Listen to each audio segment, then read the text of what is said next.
This is Then and Now, the show where we take old photos from the west coast of Sweden and attempt to recreate them just to see what that place looks like today. And in this episode we once again turn to the great city park Slottsskogen in the heart of Gothenburg, this time to try to recreate not one but two photos.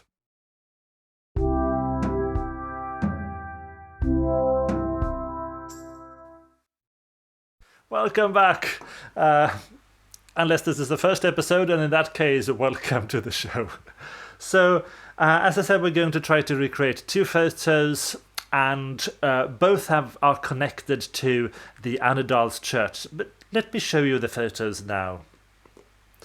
So here we have the first photo. We're not exactly sure when that photo was taken, but it shows the Annedal church, and it was shot at the entrance to Slottsskogen at Linnéplatsen. So we're pretty sure we know fairly precisely where this photo was taken. The other photo, however, let's see if I can find that. Here we have the other photo, and as you can see, this is not a photo of the church, but it was taken from the church. I realized as I was searching for the spot where this was taken. And this is quite interesting because a lot has changed here. The building up there, the natural history. Actually, I'm not going to spoil it. Let's just dig into this episode and you will see for yourself what has changed and what hasn't. Now, normally at this point, I will say something like, let's go down to Slottsskogen now and see what it looks like. However, I don't actually have any footage from the first photo recreation attempt. So I'm just going to go back into the presentation and show you the photo. This is the original, and this is the photo that we ended up with when we tried to recreate it. And as you can see, not a lot has changed here.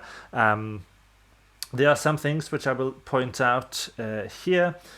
First of all, I just like to think that this is actually the tree that you can see the remainder of here. I have no idea if that's the case or not, but I kind of like to imagine that it is. It probably isn't. This building here, that was a building that was it was an entire row of buildings actually along Säröbanan, which doesn't exist anymore, neither the street nor those buildings.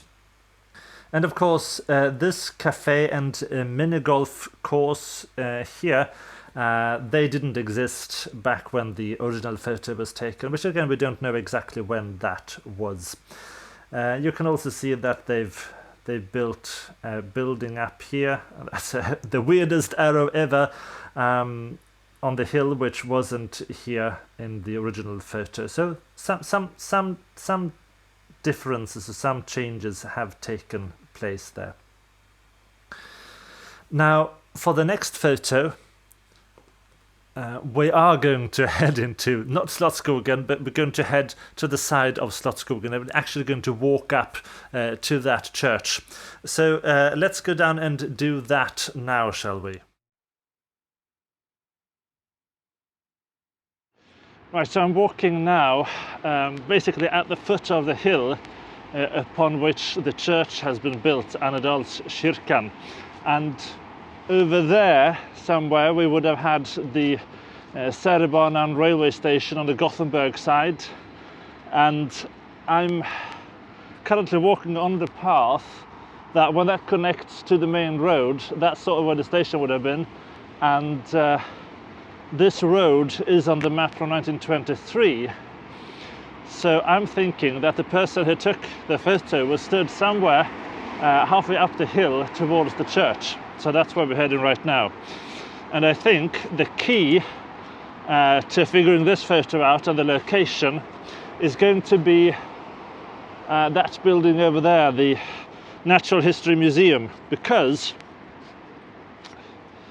if we look at the photo here, there we have the railway and the railway cars, but there we actually have the building. And what I'm looking for is when the roof of this part of the building sort of intersects with the tower there. And I think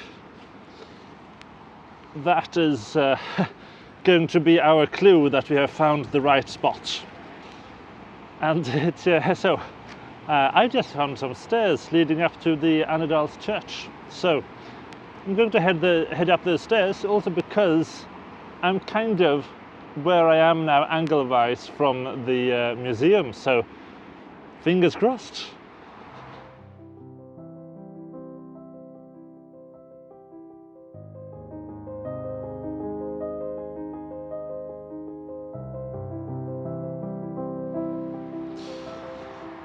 So slightly bad luck. Having walked around a little bit here and looked for the exact spot, I think the place where the tower aligns best with that roof that was on another part of the building is right here. So let me show you what this looks like. Yeah. There we have the building, and you can see that it intersects perfectly with the tower, but I can't really take this photo, so I am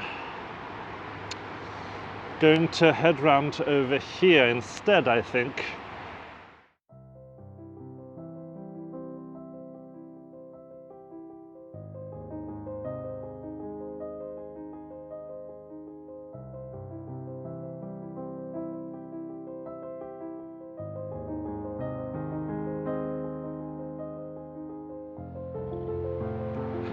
So I'm sorry, I got a bit frantic there because I got some really good light, I think. I hope it's changing all the time, but I think I did. So I just had to grab the photo while I had the chance. But yeah, hopefully I have something to show.